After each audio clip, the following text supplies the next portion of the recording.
Land title రద్దు కోసము సుమారుగా సంవత్సరం నుంచి న్యాయవాదులు పోరాడుతున్నారు. ఎందుకంటే సామాన్య ప్రజల కోసం పోరాడుతున్నారు. ఎందుకంటే ల్యాండ్ టైటిల్ యాక్ట్ వస్తే ఏమవుతుందంటే ఏ రైతన్నా అతనే పోయి ఎంఆర్ఓ ఆఫీస్ పోయి నేనే ఓనని చెప్పాలా. అది చాలా ప్రమాదకరమైనది. ఇందుకోసం ఏమవుతుందంటే తహసీల్దార్లు రెవెన్యూ వాళ్ళు నిజంగా ల్యాండ్ ఓనర్లు తీసేసి వేరే వాళ్ళు ఎక్కించే అడంగళ్ళు నెంబర్ 1 అడంగళ్ళు మార్చే అవకాశం ఉంది. సో దాని రద్దు కోసం తీవ్రమైన పోరాటం మొత్తం ఆంధ్రప్రదేశ్లో ఉన్న అన్ని బార్ అసోసియేషన్ల వారు చివరికి ఈ రోజు చంద్రబాబు నాయుడు గారు ఆ రోజు ఎన్నికల మేనిఫెస్టో చెప్పిన ప్రకారంగా ఈ రోజు 2వ సంతకం పెట్టి ల్యాండ్ టైటిల్ రద్దు చేశారు. ఇది మొత్తం ఆంధ్రప్రదేశ్ లో ఉన్న న్యాయవాదులందరూ సాధించిన విజయము. దీనివల్ల ముఖ్యంగా రైతులకు చాలా ప్రయోజనము. ఇందువల్ల టైటిల్ రద్దయిపోతే ఎంఆర్ఓ ఏమి పవర్ ఉండదు. ఇది ముఖ్యమైన విషయం చర్చ మీద. కాబట్టి ఇది న్యాయవాదులందరూ సాధించిన ఘన విజయం. సామాన్య ప్రజలకు రైతులకు చాలా మంచిది ల్యాండ్ టైటిల్ రద్దు చేయడం అనేది. ఒకవేళ ల్యాండ్ టైటిల్ రద్దు చేయకపోతే రైతులందరూ నష్టపోయేవాళ్ళు. అది ఖచ్చితంగా. ఎందుకంటే అతనే ల్యాండ్ ఓనర్ అని పోయి మనం ప్రూవ్ చేయాలి. ఇంతవరకు సంబంధించి చేస్తాము. కాబట్టి ఇది రద్దు చేయడము సామాన్య ప్రజలకు రైతులకు చాలా ఉపయోగకరమైనది. ఇది ఆంధ్రప్రదేశ్ లో ఉన్న లాయర్లందరూ సుమారుగా సంవత్సరం పొడవునా కోర్టు బాయ్కాట్ చేసి ఈ రోజు సాధించిన ఘన విజయం. ఈ రోజు చంద్రబాబు నాయుడు గారు 2వ సంతకం పెట్టేసి ల్యాండ్ టైటిల్ రద్దు మీద సాధించారు. 2022 జగన్ గవర్నమెంట్ అసెంబ్లీలో బిల్లు పెట్టి 2023 జూలైలో ల్యాండ్ టైటిల్ యాక్ట్ అనేది తెచ్చినాడు.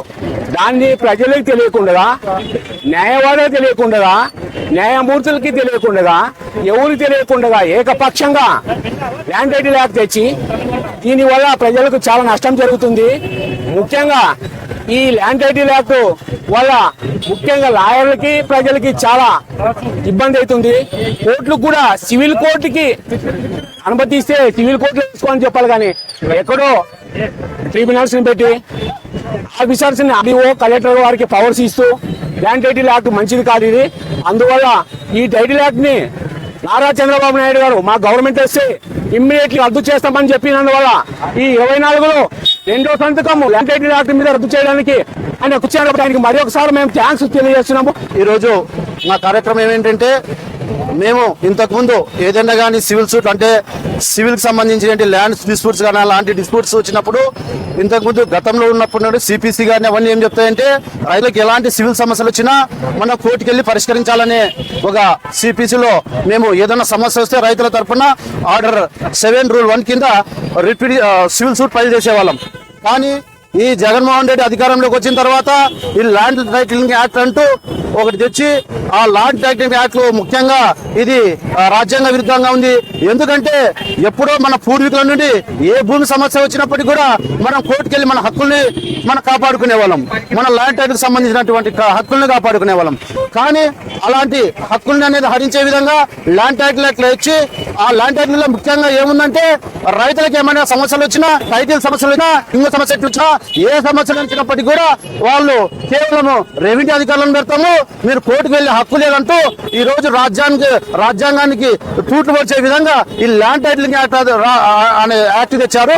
ఆ ల్యాండ్ టైటిల్ యాక్ట్ గురించి న్యాయవాదులు రాష్ట్ర వ్యాప్తంగా కూడా చాలా చోట్ల ధర్నాలు అన్ని చేసినారు.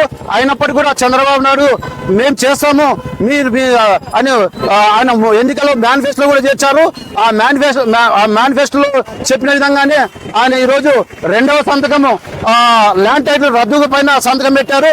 ఆ ల్యాండ్ టైటిల్ రద్దుపరిచినందుకు ఈ రోజు న్యాయవాదుల సంఘాల ఆధ్వర్యంలో రాష్ట్ర వ్యాప్తంగా ఆయనకు ధన్యవాదాలు తెలియజేసే విధంగా ఆయనకు ఈ రోజు పాలాభిషేకం చేస్తున్నారు. అందులో భాగంగానే మన ఎమ్మెనూరులో కూడా పాలాభిషేకం చేశాము. కాబట్టి ఇప్పటికైనా ఈ చంద్రబాబు నాయుడు సార్కి మేము ఈ సంఘం ద్వారా, మా న్యాయవాదుల సంఘం ద్వారా ధన్యవాదాలు తెలియజేస్తున్నాము. మరిన్ని వీడియోస్ కోసం ఛానల్ ని సబ్స్క్రైబ్ చేయండి. లేటెస్ట్ అప్డేట్స్ కోసం వాట్సాప్ ఛానల్ ని ఫాలో చేయండి. అండ్ లింక్ డిస్క్రిప్షన్ లో ఉంది.